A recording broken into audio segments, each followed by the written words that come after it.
आप दोनों मसलसल एक दूसरे के ज़हन में रहते हैं। 10 ताकतवर निशानियाँ। जब दो लोग गहरे तौर पर एक दूसरे से जुड़े होते हैं, ये बात कि वो एक दूसरे के बारे में मसलसल सोच रहे हैं, अक्सर छोटे लेकिन गहरे और ताकतवर अंदाज में ज़ाहिर होती है। आइए इन 10 निशानियों को जज्बात और गहराई के साथ बयान करते हैं, ताकि आप हर एहसास को दिल की आंखों से देख सकें।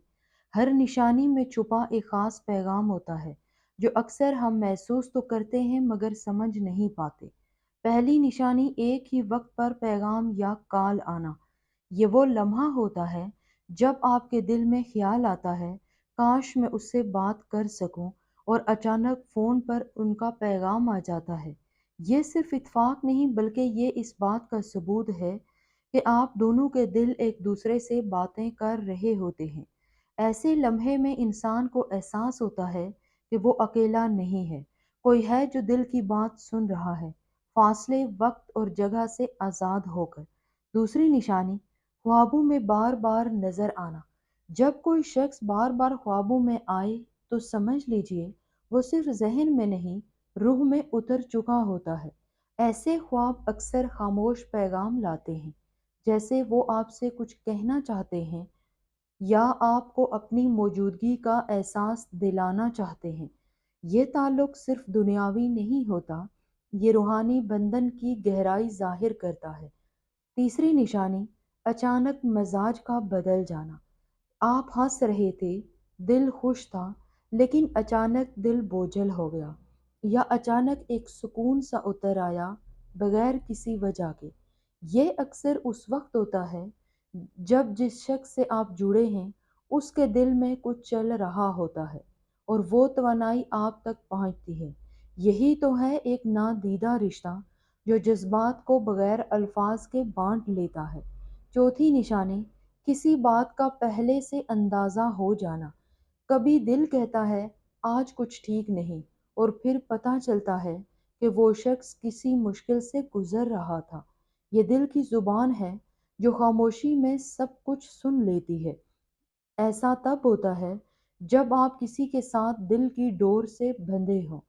पांचवी निशानी, एक जैसे ख्यालात, जुमले या अल्फाज बैक वक्त अदा करना। जब आप और वो एक साथ एक ही बात कह देते हैं या एक जैसे ख्यालात जहन में आते हैं, तो ये सिर्फ जहनी आहंगी नहीं, बल्कि इसका मतलब है कि आप दोनों के दिल भी एक ही साज पर धड़क रहे हैं। ये बात सिर्फ मोहब्बत की नहीं, ये रूहानी आहंगी है। छठी निशानी, अचानक मुलाकात हो जाना। कभी वही कैफ़े, वही रास्ता या वही तकरीब जहां आप इत्फाकन मिलते हैं। ऐसे इत्फाकात अक्सर कुदरत की निशानियां होती हैं जो दिलों को करीब लाती हैं।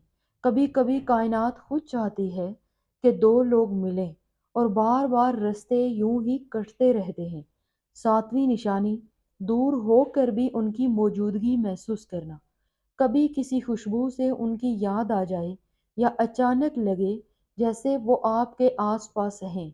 ये रूह की रोशनी है जो कभी कभार अपनी मौजूदगी का एहसास दिलाती है, चाहे जिस्म कहीं भी हो। ये रिश्ता सिर्फ जिस्मानी नहीं होता, ये दिल और रूह का ताल्लुक होता है। आठवीं निशानी, एक जैसे गाने, फिल्में या चीज़ें पसंद करना। जब दो लोग बगैर बताए एक ही गाना सुन रहे हों या एक जैसी चीज़ों को पसंद करें, तो ये जाहिर करता है कि दोनों की रूहों की पसंद एक जैसी है। ये वो सतह है जहाँ मोहब्बत सिर्फ बातों में नहीं, ज़ौक़ व फ़हम में भी झलकती है। नौवीं निशानी, उनका ख़्याल आते ही जिस्म पर असर होना। जब दिल अचानक ज़ोर से धड़के या रगों में अजीब सी सनसनाहट दौड़ जाए, तो समझ लें कि किसी की याद आपके करीब आ रही है। ये एहसास आम नहीं होता, बल्कि वो लम्हा होता है जब रूहें एक दूसरे को छू रही होती हैं। 10वीं निशानी, उनका ख़्याल आना और बाद में उनकी तरफ से राब्ता होना। ये सबसे खूबसूरत निशानी है। आप चुपचाप बैठे हैं और अचानक वो शख्स ज़हन में आता है। कुछ देर बाद उनका मैसेज या कॉल आती है, یہ صرف اتفاق نہیں، یہ اس بات کا اشارہ ہے کہ جب آپ انہیں یاد کرتے ہیں وہ بھی آپ کو محسوس کر رہے ہوتے ہیں۔ محبت کا یہی تو جادو ہے۔